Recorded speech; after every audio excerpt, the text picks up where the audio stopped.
Wah, sudah azan, baru mencolot. Apa mencolot? Kaget. Lompat. Ah, sudah azan, akhirnya lari ke kamar mandi, ambil air wudhu.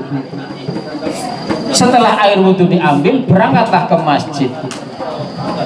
Ya, baru dia menjalankan sholat sunnah. Masih lumayan kan? Nah, dia mendengarkan azan enggak? Enggak. Karena apa? Orang lagi azan, kita masih wudhu. Mungkin masih kencing juga. Ya kan? Nah, jadi orang yang kedua adalah orang yang ketika mendengarkan azan dia langsung lari mengambil air wudhu dan berangkat ke masjid. Terus yang ketiga, orang yang bersinar seperti apa? Bintang. Seperti apa itu wahai Rasul? Orang yang seperti bintang adalah orang yang ketika mendengarkan azan dia belum mengambil air wudhu. Setelah mendengarkan azan atau setelah azan selesai baru dia lari mengambil air wudhu. Akhirnya tidak menemui orang yang sholat qobliyah fardu. Ya. Yang ketiga ini adalah tetap berjamaah. Sampai di masjid masih dapat waktu. Jadi orang yang ketiga ini adalah orang yang bersinar seperti sinarnya bintang. Nah terus kita yang tidak ikut sholat jamaah gimana? Bersinar nggak kira-kira? Ayo, kita bersinar nggak? Ketika ada orang azan kita diam. Ketika ada orang azan kita malah tidur. Ketika ada orang azan kita tidak pernah peduli, bahkan kita bercerita sendiri. Sedang asik main game, belum siap nih, azan lagi. Lah umat Rasulullah yang kayak gini nih kira-kira besok bersinar enggak? Akan bisa mengumpulkan kita besok di yaumil qiyamah dengan ciri-ciri khasnya, yaitu apa? Wajahnya bersinar.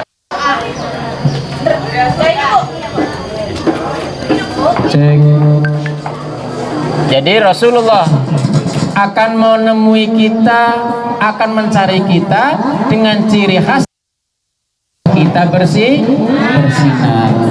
Kalau sinar kita seperti rembulan, apakah kita seperti matahari atau kita seperti bintang?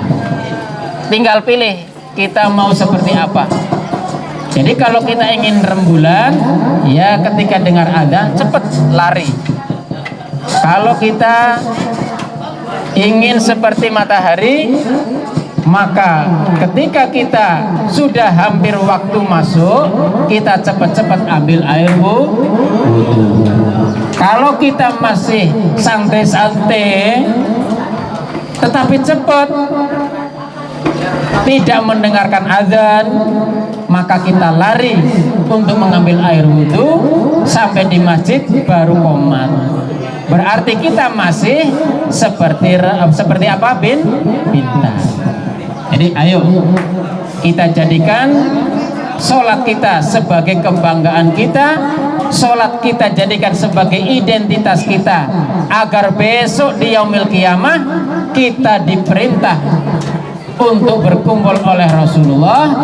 Kita akan segera pindah dari tempat kiri ke tempat kanan. Kalau kita sudah pindah ke tempat kanan, langsung dipanggil oleh Rasulullah, wahai umatku yang sudah di sebelah kanan, silahkan berjalan menuju ke surga. Enak enggak? Enak, insya Allah ya. Jadi ayo kita jadikan sebagai kebanggaan kita. Kita jadikan sholat sebagai kebanggaan dalam kehidupan kita. As-sholatu imaduddin. Sholat adalah tiang agama. Faman aqoma faqad aqamatin. Barang siapa yang sholat maka dia berarti mendirikan agama. Waman tarokaha faqad hadamatin.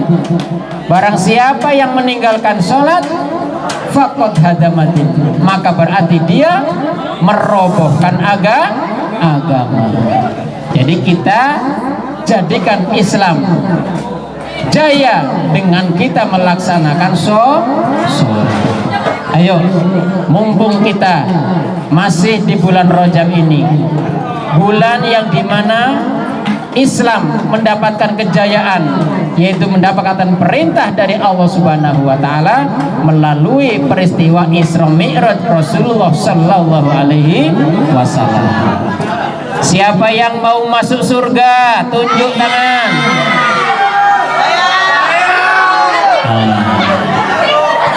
Siapa yang ragu-ragu masuk surga, tunjuk tangan. Oh, yang ragu dia, berarti mau meninggalkan sholat. Ayo, siapa yang ragu masuk surga? Ada lagi. Siapa yang tidak mau masuk surga? Oh, ada lagi. Siapa yang tidak mau masuk neraka? Alhamdulillah. Insya Allah kita semua siswi SMP 28 beserta keluarga besar, insya Allah saya juga ikut. Kita sama-sama masuk surganya Allah. Allahumma amin. Maulaya sholli wa sallim daiman abada ala habibika khairil khalqi kullihim huwal habibul ladzi turja syafa'atuhu. Terus likulli hauli minan ahwali mubtahini. Lanjut. Ya Rabbi bil Mustafa baligh maqasidana waghfir lana ma madha ya wasi'al karuni. Terima kasih anak-anakku sekalian, para dewan guru,